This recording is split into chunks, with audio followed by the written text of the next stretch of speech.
Hello everyone, this is DZ Maven here, and today is a Gunpla special video. As I probably mentioned in my unboxing of the O, I have now passed 100 subscribers on my YouTube channel.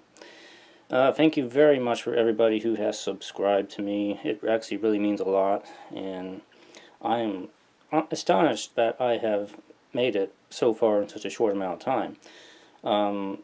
My channel has been around for a while actually, and the initial growth was really slow crawl. It's only really been within like the past few months that subscribership has kind of exploded almost. I think it was just like a couple months ago I passed the 50 subscriber mark or so, and originally at the start of the year, my goal was to hit 50 subscribers at the start of summertime. It's still not technically summer yet, and I've already past the 100 subscriber mark, so wow. Thank you everybody who has taken the time to subscribe and watch my videos and just sort of enjoy me sharing my love for the Gundam model making community and the kits themselves and Bandai and the Gundam shows and everything involved in it. So, but you know, I knew this was kind of coming. I saw it coming a few weeks ago, and I was trying to think about what sort of video do I want to do for my 100 subscriber video. And I was kind of stumped. I didn't really know what to do. I mean, I had plenty of other custom painted kits I could show up, but I kind of wanted to do something a little different for this because it's kind of a big milestone for me. So I kind of was thinking about it, and I was like, okay, what is something that I haven't really talked about on my channel yet? I talked about high grade kits. I talked about some master grade kits. Talked about some real grade kits. There's only one grade I have not really touched on. Well, I'm not talking about first grade kits. I'm not touching those. So, obviously, perfect grade. So, I've only built one perfect grade kit before, and that is this right here. This is the perfect grade Wing Gundam Zero Custom. Now, this kit is kind of old. I think the Wing Zero Custom originally came out in around the year 2000, right at the turn of the century, actually. And I remember when I got this kit, I kind of got this kit right around the time it came out, maybe a little shortly after. In 2000, 2001, Gundam Wing was still kind of the big thing in the West, and like everybody was kind of into it for a while, and that's kind of really the only thing that a lot of Westerners knew about Gundam at the time. So naturally, I gravitated towards the kits and the mechs, obviously. And when a perfect grade Wing Gundam Zero Custom came up, it was like, damn, this is a good opportunity for me to jump into a perfect grade kit. So I was like, I gotta get this. So I managed to get one. And as you can probably see here, this thing is fully painted. I fully painted this kit here. Really tried to push myself at the time to make this look really good, and basically I got a mixture of gloss whites on the main body, sort of a matte white on the wings here, mainly because I wanted to match these rubber wingtip things that are on here. Sort of a nice glossy bold red, and I have this metallic blue flake color for all the dark blue on this kit here. And the yellow is kind of a yellow candy coat sort of thing I tried to do there. It's silver underneath, and there's just kind of this yellow, clear yellow I made a custom mix for that I painted on top of that here. And a lot of the inner frame is completely painted on this here. I'll show you a few pictures of that here, because that's kind of the best way for me to show you, because I'm not going to take this whole thing apart again. It's just, it takes a long while to take it apart and put it back together again. But yeah, I mainly used a titanium metal paint or something for most of the interior frame and some of the parts that are shown on the outside here. And overall, I think paint job wise it turned out really, really good. The only problem here is that this kit is probably, this particular one is probably well over 15 years old now, and the top coat on it has turned yellow a little bit. I don't know how well you can tell in the video, but it has yellowed a bit over time, and that's just kind of unfortunate here. It doesn't really have that crisp white color it did when I originally painted it long ago, but It still looks good just standing there, and that's kind of one of the important things about this particular kit here.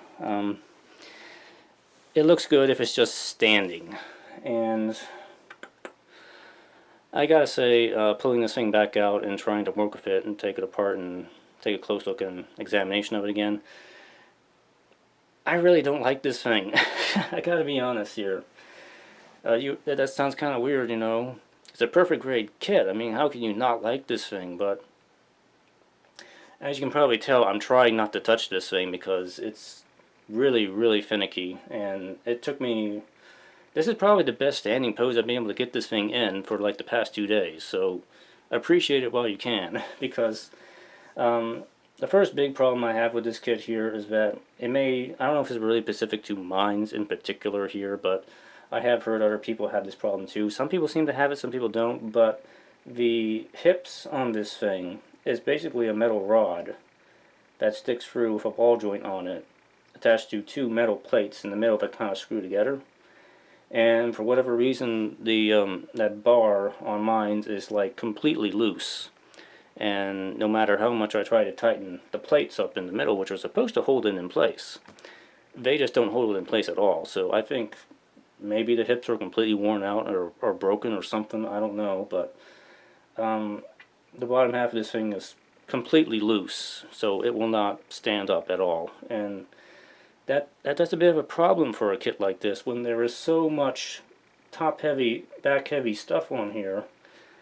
You can imagine that this thing is just complete utter frustration in trying to get to stand, which of course leads to the inevitable sort of a weird issue of why Bandai did not include a stand for this kit.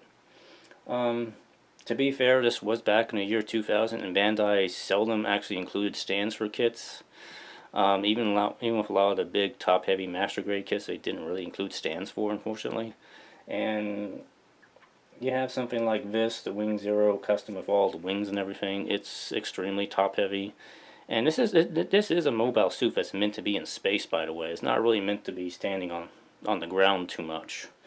And with no stand on this thing, there's only so many poses you can do with it on the ground. So yeah, it's kind of a problem. It's kind of an issue here. The other weird thing about this kit, it does come with several rubber pieces on here.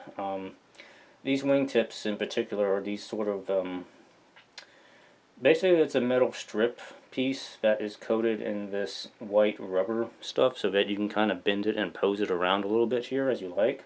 As you can see, the tips on this thing have bent a bit. That's because a lot of times, due to the bad balance of this thing, a lot of times it is resting on the wingtips. Because if you try to bend the wings back, it's going to fall backwards. Try to lean it forward, it's going to try to lean forward a little bit. It's a little better leaning forward than back, but again, since the hips are shot on this thing, it's always going to flop over on me. So it's been leaning on the wingtips a lot, and they've kind of gotten disfigured as a result of that. So yeah, kind of iffy. But then again, if they were actually plastic pieces, they probably would have broken by now. So there's kind of a pro to it and a con to it. So you just kind of gotta accept it, I guess. The other thing is that this red piece here in the chest here is also rubber. Not quite certain why Bandai did that. I can show you a few pictures of what it looks like here, but basically you pull that up and around the inner frame, around the waist there, and it doesn't really provide a whole lot of extra articulation in the waist from what I've seen, so it's just kind of iffy, I guess. Yeah. There is a light up feature on this kit here. I took this thing apart kind of in preparation for this video here. I spent probably like 2 hours taking the whole torso apart in the head because the lights weren't really working on it anymore, so I tried to take it apart to try and figure out why the lights were not working. I was able to get the lights in the head working again. There is a light here in the chest here, but unfortunately I cannot get it to work for some reason. I'm not going to take the entire chest apart just to get to that piece here, but the ones in the head do work. I don't know if you can tell in the video there. It is on. I don't know if you can kind of see right there. I'll zoom in here for you here. I'll always zoom in. I'll zoom in and then you can see it. There we go. So hopefully you can see the lighted eyes a little bit there. It looks okay. It's not really that great in my opinion. The problem I have with this here is because the way the light bulb is arranged in here. The little forehead sensor is a lot brighter than the eyes, and you can't really make out the eyes very well unless you have it in shadow here. Let me turn the light off for a second here, maybe that'll help. Is that any better? Not really. Like I said, this light here is a lot brighter than the eyes, so you end up seeing that before you see the eyes. So I mean, it does light up, but it's not really the best lighted system in my opinion. So I'm gonna turn that back on. And the other funny thing is that the tire top sensor here does not light up here or anything. It's not even clear. It's not even a clear piece up there. I don't think so. It's supposed to be a purple color, and I just sort of put something in there, and it doesn't really look that good. But the cockpit does open up here. It just kind of slides forward. I'll show you a picture of it because I'm not going to lift this thing up while it's standing nicely right here. But you can see inside of there, and you've got your Hero UE figure that's inside of there. I went ahead and painted him up so he looks all nice and tried to do a little detailing inside the cockpit and everything. So it looks pretty nice here. In addition to the top, you do have the machine Vulcans, which they can open up. I always find the position, I don't know why Hajime Kotoki put these things up here, because they always run into the head. And if you can see here, what I'm doing here is I try to open one up and the head moves and push the other one down. So it's really weird. And plus, these things are not really designed that well, because they don't really hook in, so I can actually just lift them out. Like so. They just lift out. There's the machine gun. They just kind of lay in there. They don't really stay in very well. So, again, the hinge is actually in the machine gun, by the way. I don't know if you can see that. But the whole thing kind of lifts out. It doesn't really stay in there very well.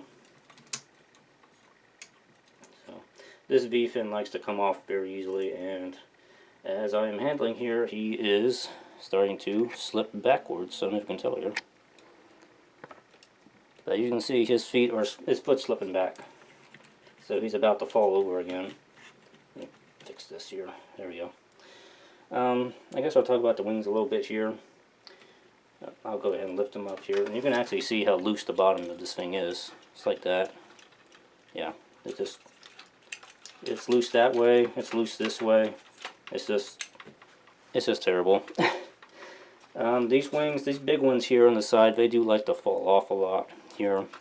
But you can twist them forward a little bit here if you want, and they come right off.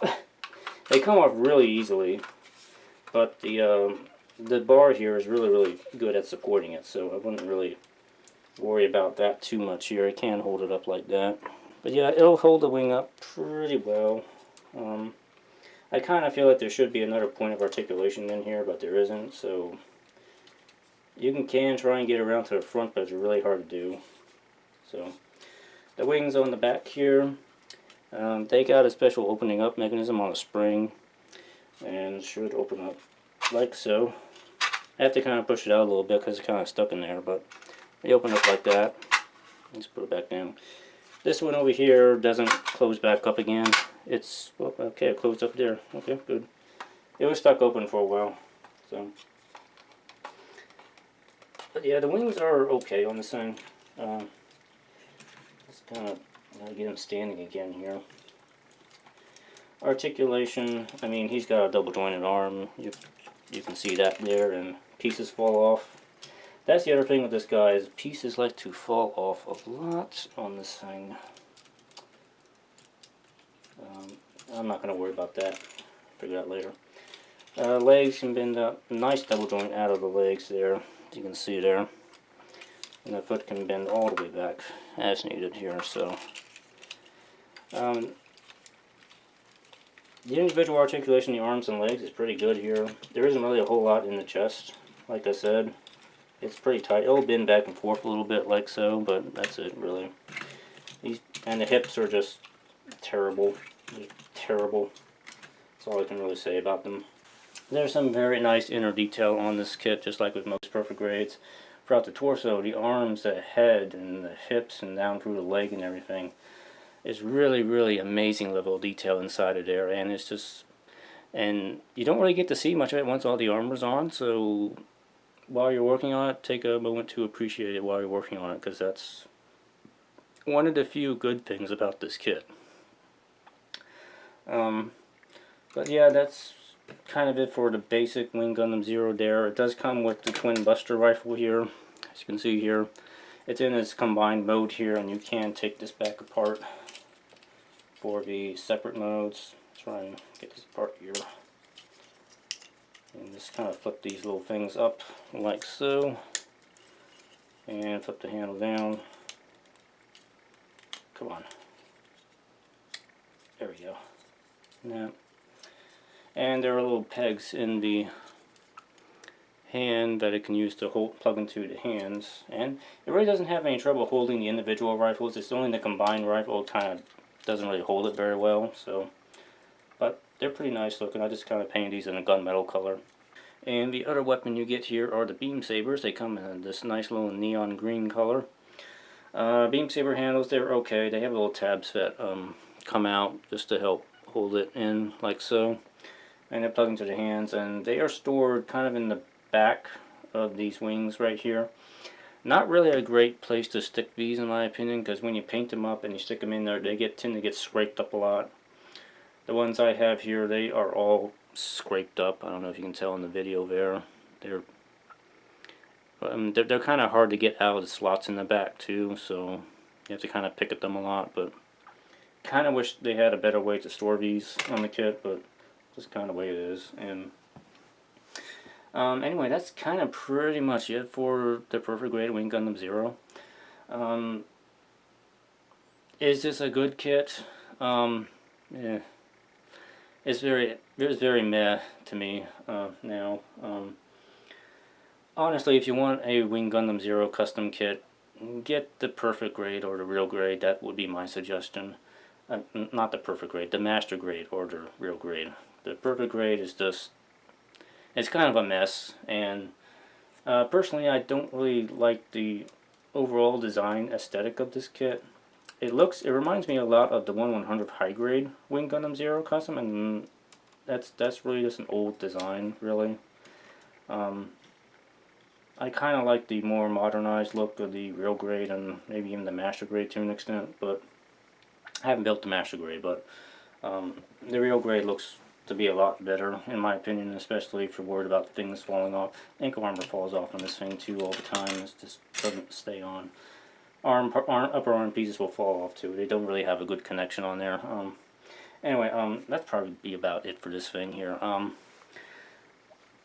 Only get this if you're a really, really huge fan of the Wing Gundam Zero Custom. That's really the only thing I can say about this. So, next thing I kind of want to talk about here, because I don't want the video to go on for too long, is the future of the channel here. Some future projects I have. I do actually have a job now, so it is kind of taking up some of my time. So that you probably may have noticed that some of my review videos have slowed down a little bit, and that's pretty much the reason why.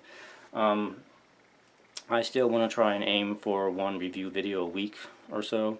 That's kind of what I want to try and aim for right now. It used to be I was aiming for 2, and I was able to keep that up for a while.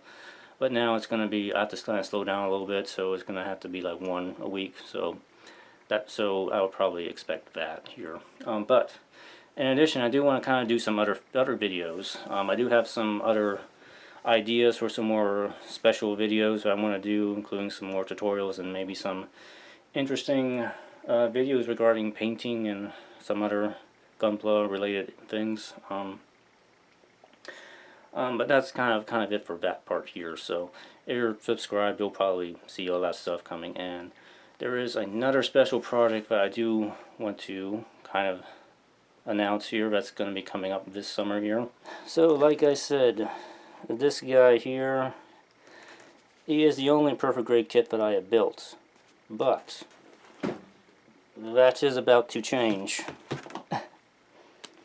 Anyway, that's going to be it for this video here. So anyway, guys, again, thanks for 100 subscribers here. So you'll be seeing more of this thing throughout the summer here. That's all I'm going to say for now here. But anyway, thank you again, and stay tuned because there's exciting stuff coming here. So take care, everybody. Bye-bye.